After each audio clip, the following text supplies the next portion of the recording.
am Marissa Coleman. The day I launched RentFlow, my prop tech company in Denver, felt like the payoff for years of grinding alone. The venue was a sleek co-working space in low-dough floor-to-ceiling windows with mountain views at dusk, craft beer from local breweries flowing freely, investors and early landlords buzzing about the platform that finally made rental management dead simple. I had reserved the best spot near the stage just for family. Even put up a little sign so they'd feel like VIPs when they showed up to celebrate what their quiet daughter had built. By 8 o'clock, that spot was still empty. No texts, no calls, nothing at all. I refreshed Instagram one last time, and there it was, my sister's story. The whole family at a high-end steakhouse downtown Steaks. Rare wine glasses raised big smiles all around. The caption hit like a slap. Toasting real vision tonight. No room for safe bets that go nowhere. She called me a failure. Publicly. For everyone to see. As if the late nights coding the savings I scraped together while they funded her latest big idea meant nothing. I didn't break down. I didn't rage. I just silenced every notification from them, walked on stage, thanked the room full of people who actually showed up, and made a quiet promise to myself that changed everything. 3 years later, RentFlow hit a $260 million valuation. And when they came crawling back, begging me to sign their game-changing partnership deal, my answer left them completely speechless. If you've ever been turned away while building a big dream, drop a line below, tell me where you're watching from and what time it is there right now. I read every comment because I know that feeling. If this story touches your deepest wound, hit subscribe and turn on notifications. Here, you're not alone. Thank you for staying. You're the family I choose with my heart. And now, let's step into what happened next. The morning after the launch, my phone started ringing non-stop before I could even pour my first coffee. I was still in the office flipping through the feedback forms from the night before when the screen lit up with Dad's name. I let it ring out once, then twice. By the third time, Mom joined in on a group FaceTime. I knew what was coming, so I answered. Dad didn't waste time on greetings. Marissa, we need to talk about last night. You embarrassed the whole family with that childish attitude. I stayed calm. I didn't do anything, Dad. You guys just didn't show up. Mom jumped in immediately, her voice soft but sharp, the tone she always used when she wanted to make me feel guilty. Honey, we had a prior commitment. Tegan was meeting some potential investors for her new real estate project. We couldn't miss it. There it was. Tegan again. Always Tegan. I leaned back in my chair. Project. Right. Which one is this? The house flipping, or the Airbnb management idea she mentioned last summer? Dad cut in impatient. Don't use that tone. Your sister has vision. She sees opportunities. You know how brutal the market is right now. Vision. Their favorite word for Tegan. Vision to spend 6 months traveling Europe after college on their dime. Vision to drop out of business school because it was boring. Vision for every half-baked side hustle that burned through money faster than a Colorado wildfire. Meanwhile, I put myself through Colorado State by working night shifts at a property management company. I memorized every painful detail: lease clauses, midnight maintenance calls, late rent reminders. I paid my own tuition, my own rent, everything. They called me practical. Translation: boring, predictable, the kid they could count on, never to ask for money. Mom kept going, her voice laced with fake sympathy. Listen, your launch was cute, Marissa. Really. But Tegan's project could be big. She needs seed money to put down on a fixer-upper in Capitol Hill. If it works out, she could flip it for a huge profit. We've already put in everything we can, we're stretched thin.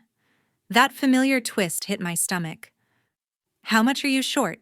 Dad answered without hesitation. $50,000. Enough for the down payment and initial repairs. You just leased new office space, right? Business must be picking up. This could be a family investment. Family investment. The same tired line every time Tegan needed bailing out. Memories flooded back like knife cuts. When I was 21, I asked Dad to co-sign a small student loan so I could graduate early. He flat out refused. Too risky, could hurt our credit for Tegan's upcoming Europe trip. When I needed first and last month's rent for a rundown studio near campus, Mom told me figure it out like an adult. Tegan graduated brand new car as a gift. I graduated a monthly bus pass. They skipped the most important night of my career, then called the next morning asking for 50 grand for her latest gamble. I took a slow breath. No, Dad. I'm not funding Tegan's house flip. I'm still struggling to cover payroll and servers right now. Dead silence on the line. Then Mom voice cracking just enough to tug at the guilt strings. We're family, Marissa. We raised you, food on the table, clothes on your back, a roof over your head. Tegan's your sister. When one of us has a shot at getting ahead, we all help. Raised me. Sure. The bare minimum, anything any parent would do.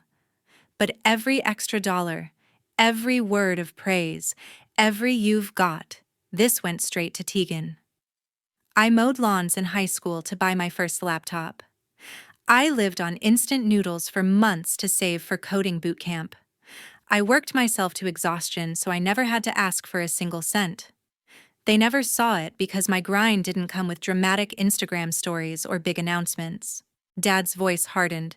You're being selfish. This isn't just about Tegan, it's about all of us.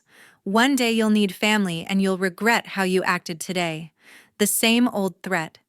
Every time I set a boundary, the script repeated like a broken record. I'm not writing a check, I said, voice cold as ice.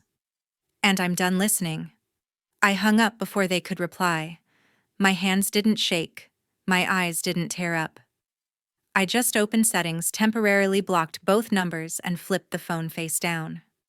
The office was silent except for the low hum of the AC. Outside the window, Denver was waking up, commuters heading downtown, skiers loading boards for a quick run up I-70. I stared at the empty conference table where the team would gather in an hour, and I felt something shatter and reform inside my chest. Rent Flow was no longer a cute side project. It was mine. Built from nothing, no handouts, no safety net. And for the first time in my life, I decided to slam the door shut on people who only knocked when they needed something. A few weeks later, the first wave of landlords rushed to sign up for the platform. A year flew by like a whirlwind, and RentFlow had already outgrown its cramped first office. We moved up 2 floors in the same low-dough building, larger space, open layout, whiteboards covered in feature roadmaps and breakthrough ideas. The platform was truly exploding. Landlords who had been drowning in chaotic Excel spreadsheets and late-night maintenance texts began signing up in waves. Denver's rental market was boiling over after the pandemic shift, people pouring in from both coasts, remote workers craving mountain views, and our tool handled everything from tenant screening to automated rent collection and repair requests. Word spread like wildfire in local real estate groups. By spring, we closed a solid seed round from a Colorado-focused fund that was obsessed with PropTech. The money allowed us to hire 5 more engineers and a sales lead who had worked at Zillow. Our user count hit 4 figures, mostly small portfolio owners fed up with outdated software. I spent days on demos guiding landlords through how RentFlow could cut their admin time in half. Nights were for relentlessly iterating code, fixing bugs, scaling servers. The team grew incredibly tight, late-night pizzas, quick happy hours on rooftops overlooking the Rockies. It felt like we were building something that genuinely solved real-world headaches. Across town, things looked far darker for Tegan. Her house-flipping adventure collapsed quickly. The Capitol Hill fixer-upper sat half-renovated for months. Contractor disputes, permit delays, the market cooling just enough to scare off buyers. From mutual friends in the real estate scene, I heard she'd lost all the earnest money and walked away, buried in debt. Mom and Dad kept wiring her cash regularly to cover credit card bills and her next steps. Tegan jumped to a new scheme, partnering with influencers for short-term rental makeovers. More mood boards flooding Instagram, more expenses piling up, still zero closed deals. Every few weeks, an email from Dad would drop into my inbox. Subject lines like family update or quick favor. Inside updates on Tegan's progress followed by casual requests. Could I spot 10 grand for marketing materials? Or float a vendor invoice until her next closing? Mom sometimes chimed in on the thread, adding lines about how proud they were of my little app, but how Tegan just needed one break to match it. My replies grew shorter each time. Can't right now, focused on growth. Then, not in a position to help. Finally, just no. The requests didn't stop. They grew more insistent, sharper. One email laid out Tegan's latest pivot, launching a luxury staging service for high-end listings. Dad attached a deck, glossy photos, massive projections, no real numbers. He ended with, "This one feels different. A small bridge loan from you could get it off the ground. Think of it as keeping it in the family." I read it during a team stand-up break, and that old exhaustion washed over me like a blade. It wasn't even anger anymore, just weary recognition of the endless cycle. They saw my success as a shared resource ready to tap whenever Tegan's plans ran dry. My milestones were footnotes. Hers were emergencies demanding all hands on deck. I stopped opening the emails immediately. Let them sit unread for days. When I did respond, it was one line: "I'm not able to contribute." Replies came faster then. Dad accusing me of forgetting where I came from. Mom sending long messages about sibling loyalty and how cold I'd become. Tegan herself jumped in once, a text saying I was jealous of her creativity and punishing her for it. I didn't engage. Just archived the threads and went back to work. By fall, RentFlow hit another milestone, our first enterprise pilot with a mid-size management company running 200 units. Revenue started covering payroll without touching the seed money. The team celebrated with a weekend off-site in the mountains, renting a cabin, hiking, dreaming big about where we could take the platform next. Contact with home dwindled to almost nothing. Late one night, near the end of that brutal first year, my phone buzzed with a text from an unknown number. "Hey Marissa, it's Chase, Tegan's fiancé. We need to meet. Alone. It's urgent." I froze. Chase. The quiet finance guy who'd been glued to Tegan's side at every family event. We'd barely exchanged more than small talk. Never a private message. I typed back, "Okay. When tomorrow evening? A quiet coffee shop in Rhino. Neutral territory." I got there early, black coffee in hand, corner booth claimed. Chase walked in 10 minutes late, looking wrecked eyes, bloodshot tie, half undone shoulders slumped like he was carrying bricks. He slid into the seat across from me without a smile. "Thanks for coming." "This isn't easy." I just nodded. Waited. He leaned forward, voice barely above a whisper. "Tegan's drowning. Over 100 grand in the hole. The flip was a disaster, overruns, crooked contractors, market tanked. She defaulted. Then there's the cards, maxed out on designer staging, crap trips, shopping sprees for the brand. Pieces snapped into place. The vague rumors, the sudden silence from home." He kept going, eyes hard. "Your parents remortgaged the house, tapped retirement. They're tapped out. And now, I've heard them talking about you." My stomach dropped. "Me? Yeah. RentFlow's taking off. They know it. The new plan is to pull you and guilt you into a family investment. Bail her out. Maybe even get you to loan against the company. They're convinced blood means bailout." Cold rage simmered under my skin. Not surprise, just confirmation. Chase stared at his untouched coffee. "We're supposed to get married next fall. I love her, or who I thought she was. But I'm seeing it now. The endless spending. The denial. The way your parents feed it. I can't build a life on quicksand and secrets." He slid his phone across the table. Screenshots, credit card balances in 5 figures. Collection letters, a second mortgage doc, Dad's signature clear as day. This is just what I've seen. There's more. Silence stretched between us, thick and heavy. Reno lights flickered on outside, neon bleeding across the murals. I finally spoke, voice low and steady. Thank you for telling me. I won't say anything yet. But I'm not letting them anywhere near what I've built. He exhaled like he'd been holding his breath for months. That's all I needed to hear. Just, watch your back, Marissa. They're desperate. He left first. I stayed, cold coffee turning bitter on my tongue, pulse pounding. Back home, I tore through old emails like a detective, deleted threads, forwarded pleas from mom, subtle probes about revenue, casual lines about family opportunities, questions about upcoming rounds. The pattern was glaring now. They weren't just hoping, they were planning. A few weeks later, an email landed from an early investor I'd pitched months ago. Subject heard, you might be open to family co-investors.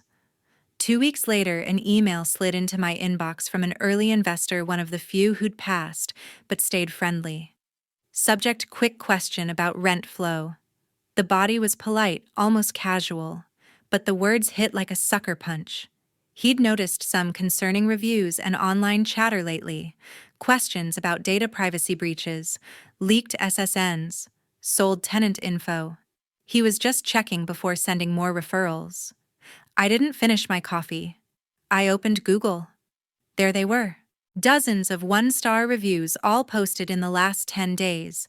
Faceless accounts, generic names, identical accusations just shuffled enough to look organic. Rent flow exposes private data. Tenants victimized by identity theft. Unethical. Dangerous. Yelp mirrored it.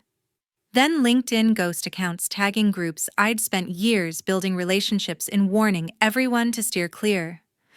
It wasn't noise. It was surgical. Site traffic cratered overnight. Onboarding pipelines froze. 2 mid-sized management companies we were days from closing went radio silent. One emailed pausing due to reputation concerns. I felt the hit in my gut, but I didn't flinch. I went cold. Calculated. First call, the Boulder cybersecurity firm we'd hired for pen testing. I sent links, screenshots, timestamps. They moved fast. 48 hours later, their report landed. Most reviews masked behind VPNs, but a handful got sloppy. IPs traced to the quiet suburb where my parents lived. Another cluster from the overpriced coffee shop Tegan posted from 3 times a week, latte art and all. The arrow pointed home. No ambiguity. I saved everything. Encrypted backups. Forwarded the full report to my lawyer with one line, preserve this. We may need it. Then I texted Tegan. We need to talk about the reviews. Her reply was instant. What reviews? No clue what you're talking about. I dropped 3 of the worst links in the thread. Typing bubble. Gone. Back. Gone. Finally. This is insane. You're paranoid. Maybe your crappy software actually sucks and people hate it. I typed one line. The IP's traced to mom and dad's neighborhood. And your favorite coffee shop. Stop. The messages exploded. You're accusing me, your own sister. After everything we've sacrificed for you, you're sick. Always the victim. No wonder you're alone and bitter. I read them once. Felt the rage rise, not the messy, screaming kind. The clean, razor-sharp kind that steadies your hands. I didn't argue. Didn't defend. I blocked her number. Blocked mom's. Blocked dad's. Then I walked into the office and rallied the team. We crafted a public response, short, unflinching. Rentflow takes data security as our highest priority. Recent reviews appear to be part of a coordinated false campaign. We are investigating with third-party experts and will pursue all appropriate action. We pinned our SOC2 report front and center on the site. Added a banner linking real user testimonials. The damage lingered. A few clients churned. Growth stuttered for a brutal quarter. Paid ads bled money while Google buried us under the smear. But our earliest landlords, the ones who'd stuck with us through every bug and outage, fought back. They posted their own reviews, shared screenshots of clean reports, seamless rent collection, zero breaches. Word spread in the private Facebook groups where real decisions got made. Slowly, the storm thinned. I kept building the file. Every new fake review screenshot, every suspicious LinkedIn post, lawyer on speed dial drafting cease and desist letters we hadn't sent yet. This wasn't just manipulation anymore. It was war.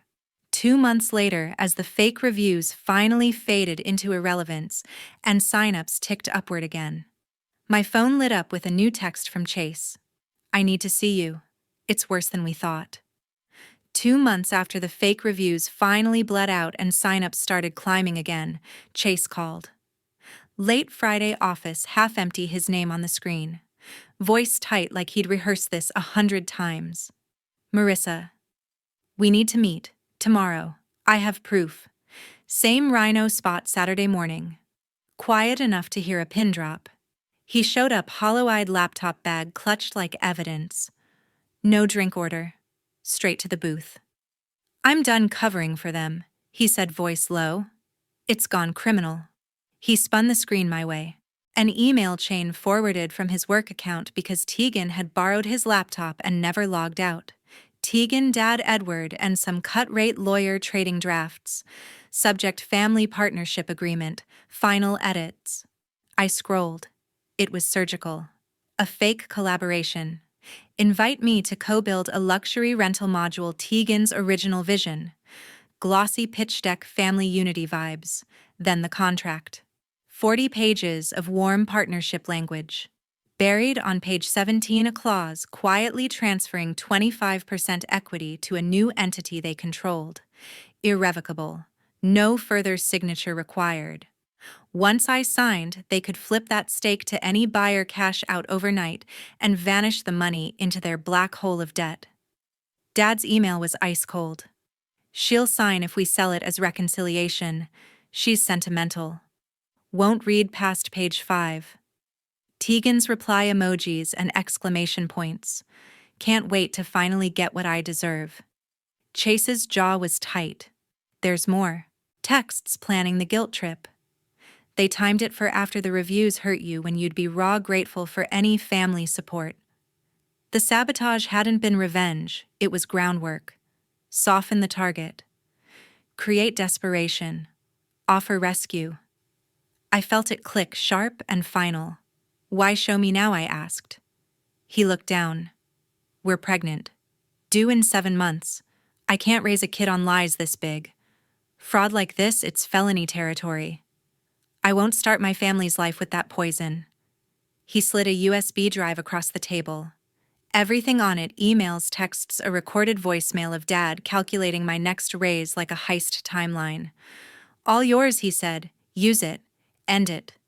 He left without another word. I sat there until the barista started side-eyeing me. Then I drove to the office. Weekend silence. Emailed my lawyer, downtown Denver shark who eats equity scams for breakfast. Attached everything. Subject line: urgent. Attempted fraud. Monday morning meeting set. Over the next weeks, we built a fortress of evidence. Contract annotated line by line, clear fraudulent intent. Server logs time-stamped to the review attacks.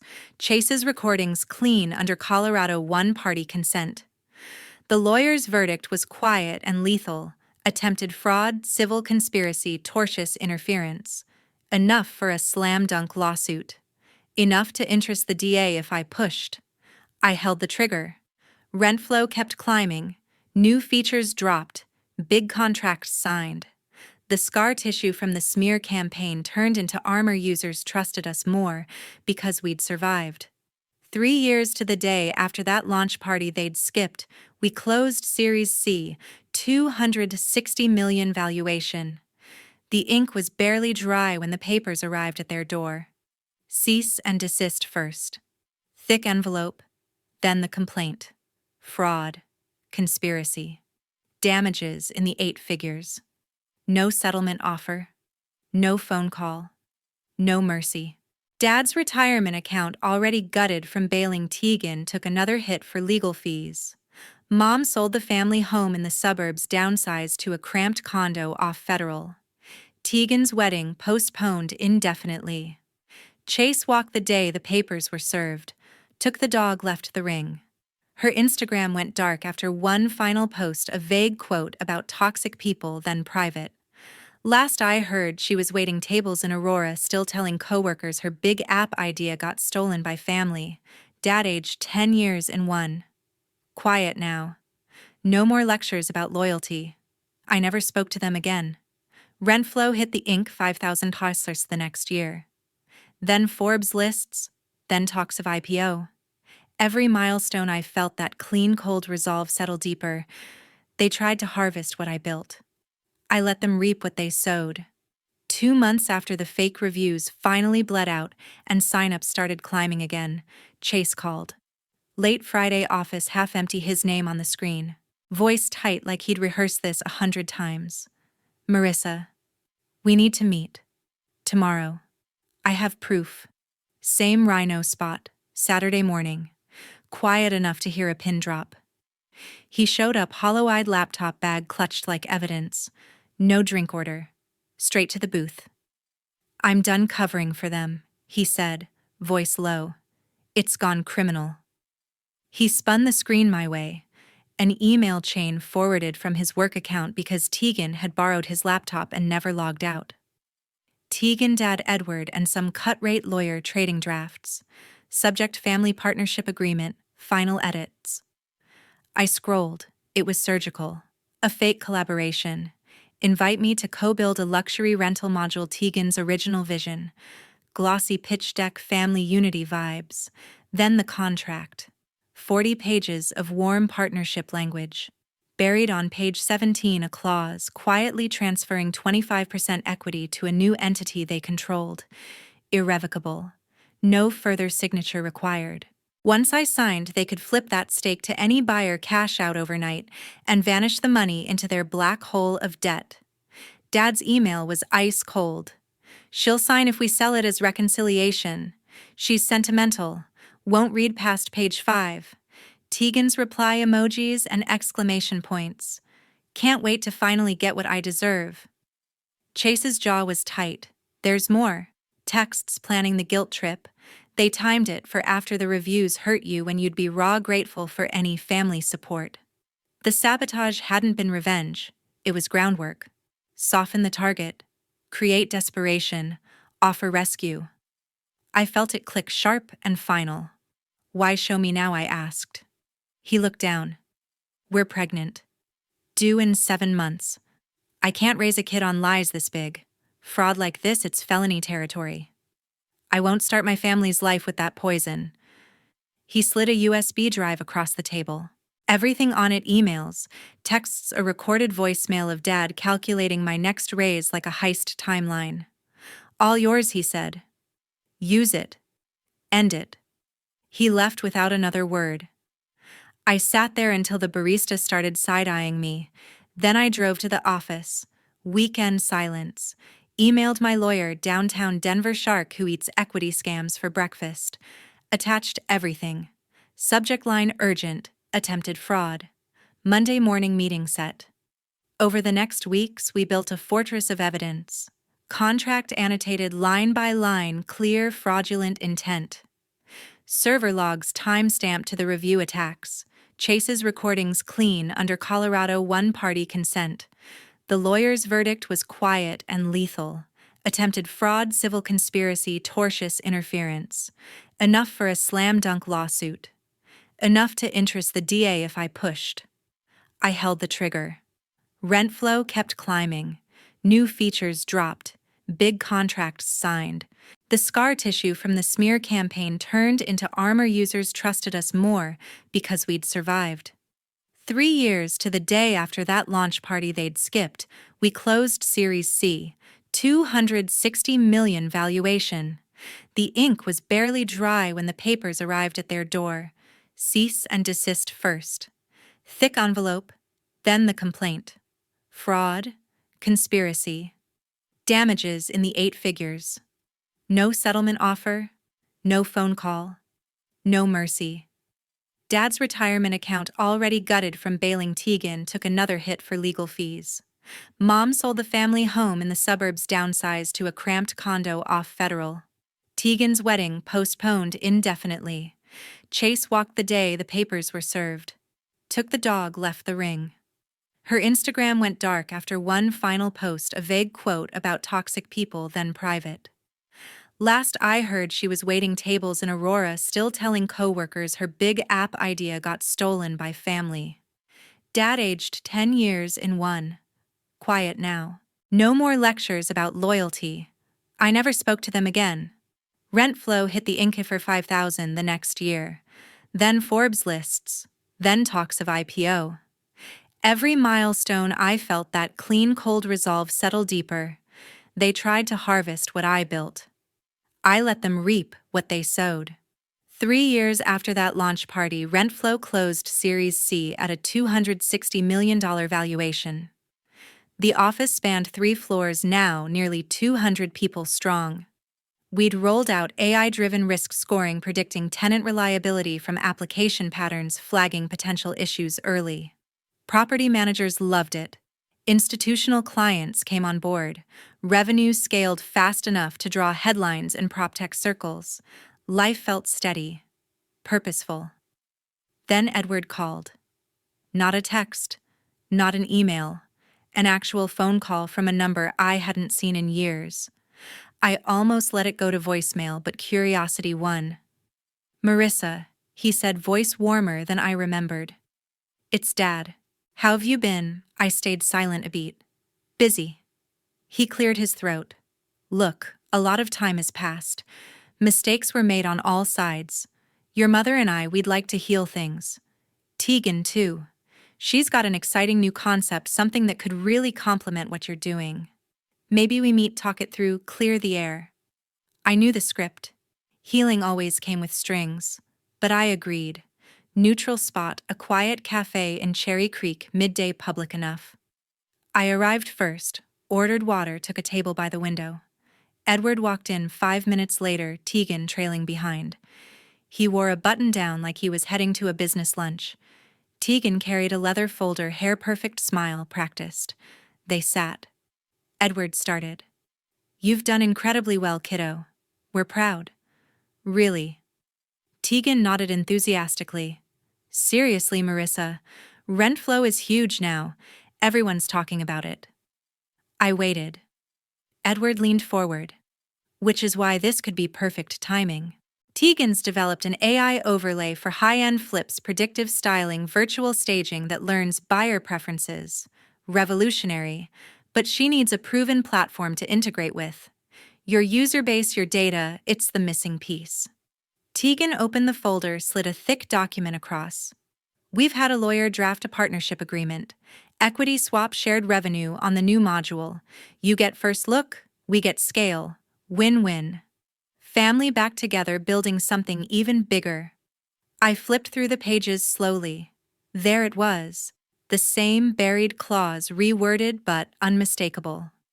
Signing authority over 20% equity transferable on demand. Enough to liquidate and vanish with millions. I closed the folder. They watched me, expectant. I reached into my bag, pulled out my own folder, printed emails, texts, the draft they thought Chase hadn't seen, the cybersecurity report, lawyer notes. I laid it between us. Edward's smile faltered. Tegan's eyes darted to the pages. "This is the real partnership you had in mind," I said quietly. "Pressure me with fake reviews, soften the valuation, then slide in this Trojan horse to strip equity and pay off debts." Edward recovered, first voice rising. "That's absurd. You're twisting things." I cut him off. "The evidence is filed. With a lawyer. And submitted to the Colorado Attorney General's office this morning. Fraud, conspiracy, attempted theft by deception. Investigators will reach out soon." Tegan went pale. "You wouldn't. We're family." I looked at her, then at Edward. "No, we're not. Access to my life was a privilege you lost years ago. You don't get to destroy what I built and then show up for a payout." Edward's face reddened. "After everything you what?" My voice stayed level. Skipped my biggest night. Funneled money to every failed scheme while I bootstrapped alone. Sabotaged my company when I wouldn't pay up. That's not family, Edward. That's exploitation. He opened his mouth, closed it. Tegan stared at the table, hands shaking. The cafe noise hummed around us, clinking cups, soft conversations. They looked small suddenly. I stood. Don't contact me again. Restraining orders are in process if needed. Let the authorities handle the rest. I walked out without looking back. Their silence followed me all the way to the car, absolute stunned final. 6 months later, a letter from my lawyer arrived with updates on the investigation. 6 months later, a letter from my lawyer arrived with updates on the investigation. The Colorado authorities moved faster than I expected. Edward pleaded to a reduced charge wire fraud conspiracy. He paid a $50,000 fine and got 2 years of probation plus mandatory financial counseling. No jail time, but the record stuck. His retirement accounts took another hit, covering legal fees. Tegan filed Chapter 7 bankruptcy 3 weeks after the meeting. Everything non-exempt went to creditors. The remaining debt wiped clean on paper, but her credit score cratered. 10 years minimum before any real recovery loans, apartments, even some jobs off the table. I read the documents once, filed them away, and felt nothing dramatic. No triumph, no lingering bitterness, just closure, like closing a chapter that should have ended long ago. Rent flow kept moving forward. We prepped a modest IPO, nothing flashy, just enough to give early employees liquidity and fuel international expansion. The listing day was quiet, a small bell ringing at the office team, wearing company hoodies, champagne on the rooftop, as the sun set over the Front Range. Stock opened strong, held steady. Analysts called us the steady player in PropTech. The real celebration came later that summer, a full team retreat in the mountains outside Estes Park. Cabins, hiking trails, bonfires. 200 people who'd chosen to build this with me. We shared profit bonuses that year, meaningful checks that changed lives. I watched engineers buy houses, sales reps pay off student loans, designers take their families on first real vacations. One night around the fire, someone asked how I stayed focused through all the noise early on. I thought about it then, answered honestly. I learned that family isn't just who you're born to. It's who shows up, who respects the work, who celebrates wins without keeping score for later. The group nodded. Stories got shared. Toxic parents, unsupportive siblings, friends who vanished when success arrived. We weren't blood, but we'd become something stronger. I stopped checking old numbers, deleted blocked contacts for good. No birthday texts, ignored. No holiday invites, declined. Silence on both sides, and it felt peaceful. Years of carrying the weight of their expectations of being the reliable one while Tegan got the spotlight lifted completely. What remained was space. Space to lead, to mentor, to build without looking over my shoulder. If you're watching this and you've ever had to walk away from people who should have had your back, know you're not alone. Cutting toxic ties isn't selfish, it's survival. It's the only way to protect what you've earned and make room for the people who actually see your worth. Success built on your own terms, surrounded by those who respect the grind, that's the real family. The one you choose. The one that chooses you back. And it tastes better than any forced reconciliation ever could.